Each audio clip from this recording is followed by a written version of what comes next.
Other sentient beings also. So let us begin maybe with few gentle reminders. And let's wait for the slides. So anybody know what is likas-lakas?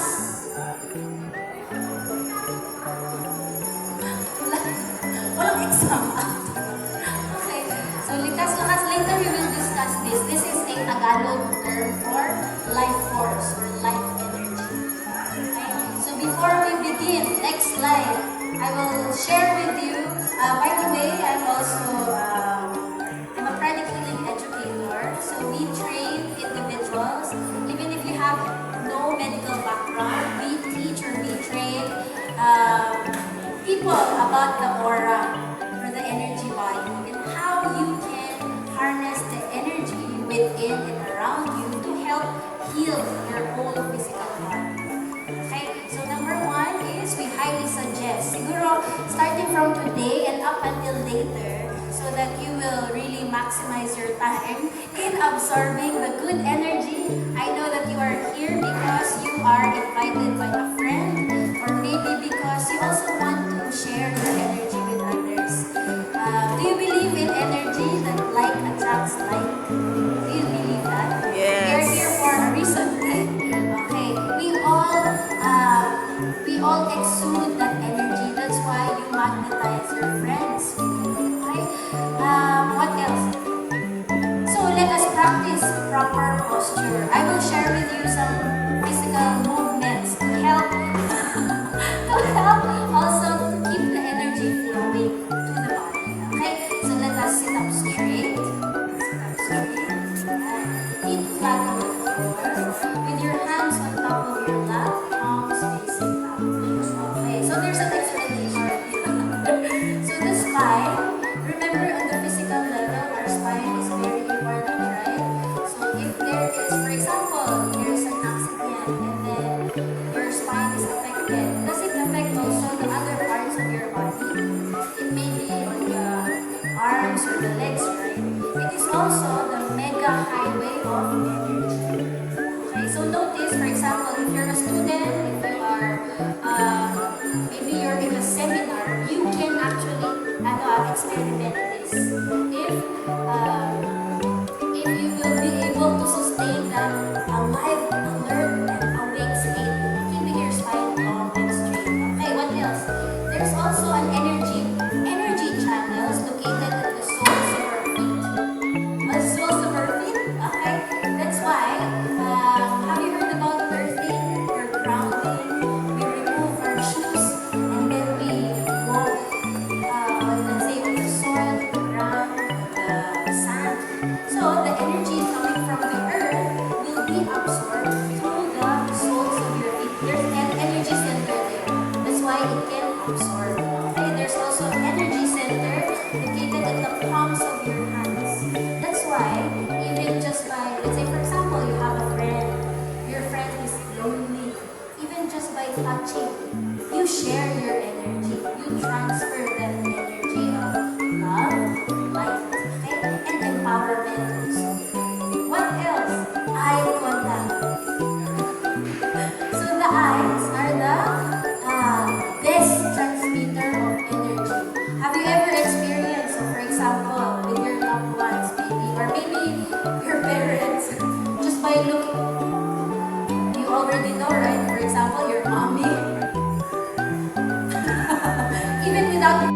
Good morning!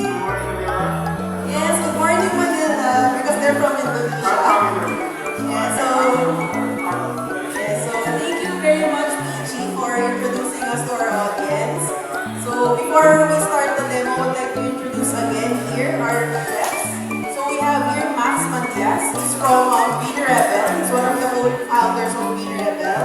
So Max and Helga here, they flew in from Indonesia just to join us here in Ventures. Yes, and my name is Jules. I'm from Beat Rebel Foods Philippines as well. And assisting us is Chef Camille. Hi, Chef Camille. Okay, so I think Max, we can start already. I think they're hungry already. I think they want to taste what we eat. Yeah, take So we're gonna make 4 dishes today. Yes, 4 dishes, guys. You'll get to taste 4 dishes today. Okay, I'll just explain briefly what we're gonna make. So first, Yes. okay, so we're gonna make Korean barbecue spice, rice bowl. Now we're making kimchi with grilled vegetables, with carrots, and this is Korean barbecue spice. Keep the meat, it's only. Is everyone here consider themselves a 1-minute chef? Who here learned to be a 1 minute chef during the pandemic? 1-minute chef. There, so yes, I think a lot of us know. We learned from YouTube during the pandemic. Yeah, especially with the traffic, right? Yes. Yeah, really like super agile. Yes, I agree. So we're gonna do that. So and the second one we're gonna make rendang quesadilla. So a lot of you guys actually maybe not really know that. That rendang is very Southeast Asian, originated from Indonesia, but also is a Malaysian version of that. So we really like the fact that we really appreciate rendang. So we're going to put it into quesadilla format together with our shredded cheese. Okay, the third one is going to be the beef garlic butter. Beef garlic butter. Yeah, on a dish about format. So beef garlic butter, we'll be using the steak in food service pan.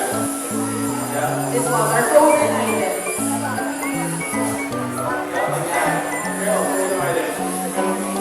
And then the last one will be pasta, creamy pasta Pasta with with chicken pasta.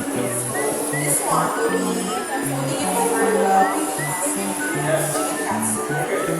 So,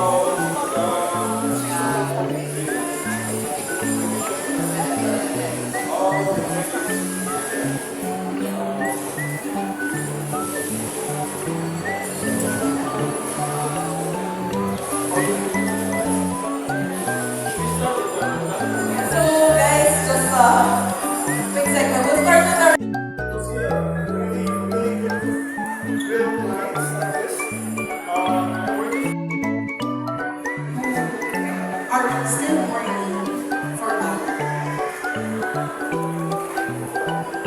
We gather here today with heavy hearts to reflect on the life of Mali, a gentle soul who spent her days imprisoned in Manila Zoo from the tender age of 3 until her death in 2020.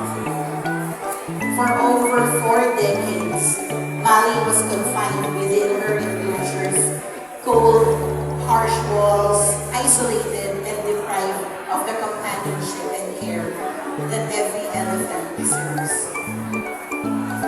Her life was marked by loneliness and neglect, the opposite of the vibrant social existence that elephants are meant to lead. The sorrow in her eyes was a silent plea for freedom, a plea when unheard for far too long. Throughout her years of suffering, Ika tirelessly fought for Mali's retirement. We implored the city's leaders, from Mayor Lim, Mayor Estrada, Mayor Moreno, and now Mayor Lacuna, to grant her the sanctuary that she deserved. Despite Despite our relentless efforts, despite countless petitions and public outcry, the city of Manila and its youth failed Mali. Each administration heartbreaking symbol of the need for animal liberation. It is a call to action for all of us to stand against the injustices faced by animals who cannot speak for themselves. She represents the countless animals around the world, suffering in silence, their lives reduced to mere exhibits for human entertainment. We must strive to create a world where compassion triumphs over exploitation, where the voices of the voiceless are heard and heeded. Let Mali's memory ignite the fire within us to fight for the freedom and dignity for all animals. As we remember Mali today, let our tears not be in vain. Let them fuel our resolve to ensure that no animal endures the same fate. We owe it to Mali and to every animal who has suffered in silence to demand change, to push for sanctuaries that offer love and care instead of pettiness and cruelty. Together we can honor Mali's legacy by becoming champions for animal rights, working tirelessly until every animal is free. I invite you all for a group photo. Here I can from science that we can hold. This is to declare our support for total animal liberation.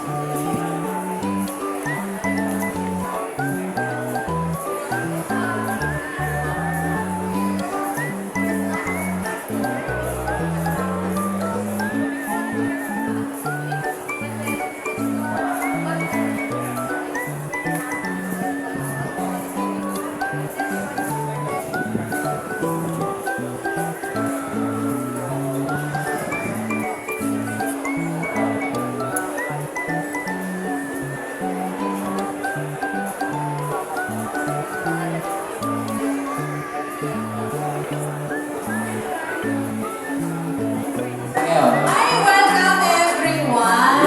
Nakaka-excite because for the first time, Yan mo lang yung text. universities ka. Yeah, nakakatuwa. And welcome sa ating segment na Sarap Maging Bilang. yes! Bigyan ko ng recognition. Yes. Ito So, tapos na. it will showcase ang potential and ang beauty ng ating vegan food. Kaya sarap maging vegan food. And ang ating mga aspiring young chefs. Tama, tsaka kung di ako nagkakamali, tama ako energy. Yung mga contestants natin. Hindi sila lahat vegan. Right?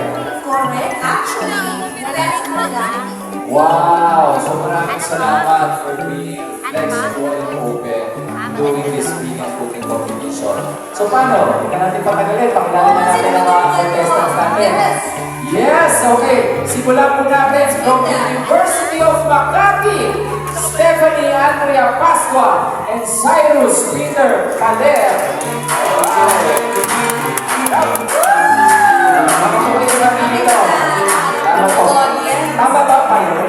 Alright. So Cyrus and Stephanie. Okay. I'm free to go to your station. Welcome. Welcome to HMS Pilipinas. And from Emilio Aguinaldo University, please welcome Kate Erica Caures and Rosel Andre Rivera. Yes! Yes. Nasa si Rose, Rosel, and Kate. Ayan na. Wala pa? Ayun, nandito sila. Ay, wala. Yeah, may we call on the lovely ladies, no? From Emilio Aguinaldo. Ay, kayo. Kaso po kayo sa stage. Samahan niyo po kami dito. Ayan. Dito po muna kayo sa stage para... Sino si Angelo sa ito? Angelo. And Joaquin. Jerica Surel. Ako sana tama yung pag-pronounce ko na pa. Nasaan po si Chef Jerica? Hello, madam. Tama po ba pag-pronounce ko? Jerica Sirel? Wow, salamat po. So, kayo po ang magiging mentor ng Olivares College. Saan po ulit ang Olivares College? Ayun po. Salamat po, madam. Go ahead, let me next to them para kasi 5 minutes lang, no? Para ready mamaya pagbukas. At for STI College Ortigas, like that, let's welcome Chef Franz Amin. Hello po, Chef Yeah. Franz. Chef Franz. Sir, ano po ba yung reservation po? And then for University of Makati, let's welcome Chef Shirley Amutan. Tama po, pronunciation po, Chef Shirley. Ayun, Chef Shirley. Tama po, pronunciation. Okay. Sige po, pwede na po kayo pumunta sa station ng Chef Shirley. Yeah, for Emilio Aguinaldo College of Manila, let's welcome Chef Christina Rasulia. Chef Christina. Chef Christina. Tama po, Chef Christina Solia. Ayos. Welcome po. Yes, ha? Di pa tayo kumapanya. Thank you, Lord. Okay, last but not the least, for the Consolation College of Manila, let's welcome Chef Rosetta Herman. Kapoy at posibleng makatipid ng masarap na iluluto ng ating contestants. Yes! Alright, that's a clear yes. Okay, if that's the case, timer starts now! Alright, so ibig sabihin sa first 5 minutes, pwede pa tumulong ang ating mga mentors. Hanggang 40 yan. Okay, sige. So, pagbalitahan po namin kayo, mentors and contestants, kapag kailangan ng tumigil sa pagbigay ng advice ng ating mentors. Okay? Ano intriga ako, Pepe eh? Ano bang nasa loob ng kanilang mga Ang pipi, ayun na, binuksan na nila. Pwede mag-video doon niya? Okay. Okay.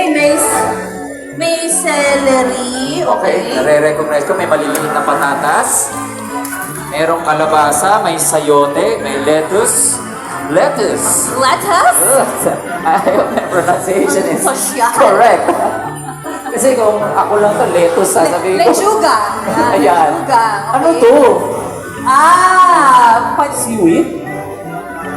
Ito po ay tinatawag na tremela. Or it's a type of mushroom. Oh, Ayan. so Ito it's a po. dried mushroom, no? It's a type of, mukhang jellyfish pero vegan ka to, promise. Okay. Ayan, tremela. Alam na mga tita ko yan dahil naturuan ko sila paano lutuin ang white, medyo hindi maganda pakinggan, white fungus pero White fungus. mushroom. Okay. Tremela na dried. Okay. Ito, Dried. ano naman to? Pang miso soup. Miso. Okay, I see. So we have miso, we have seaweed. Ito po ay dalandan o dayab?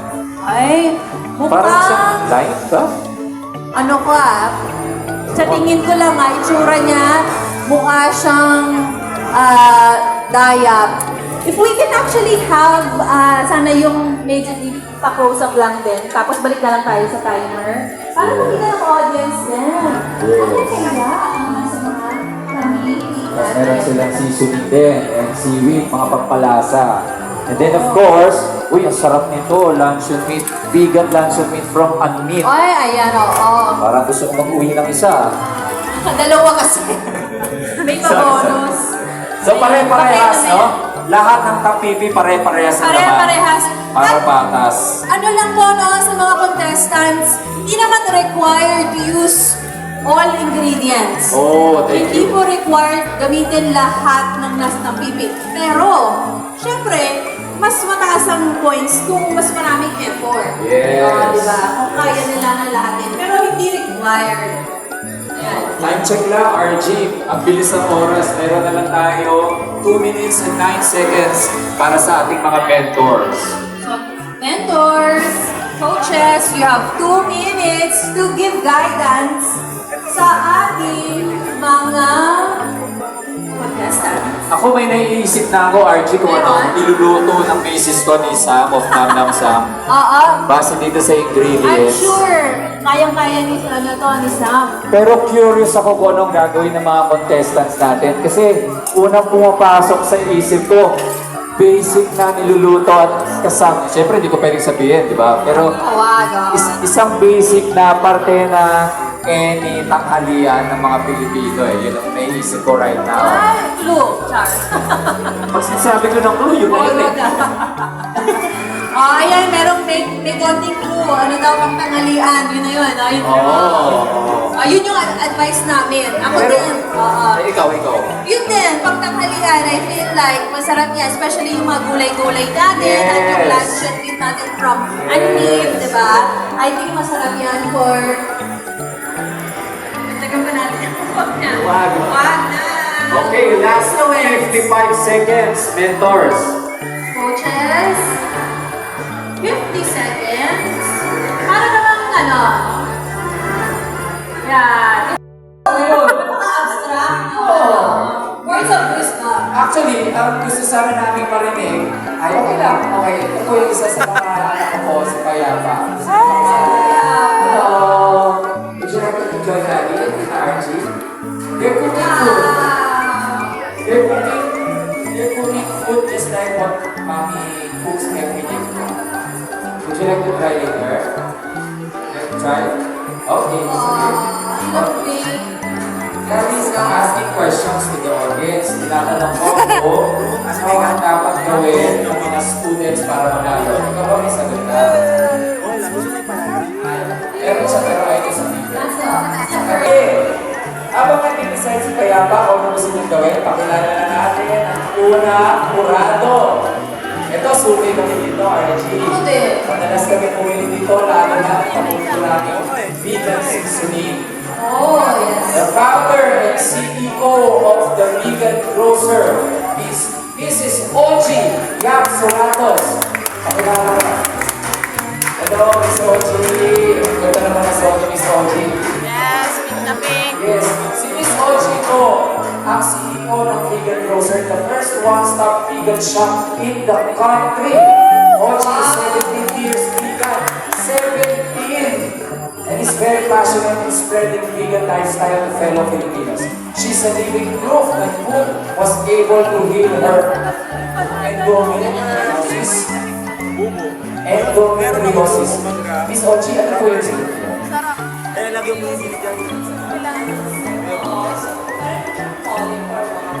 yung price na agad.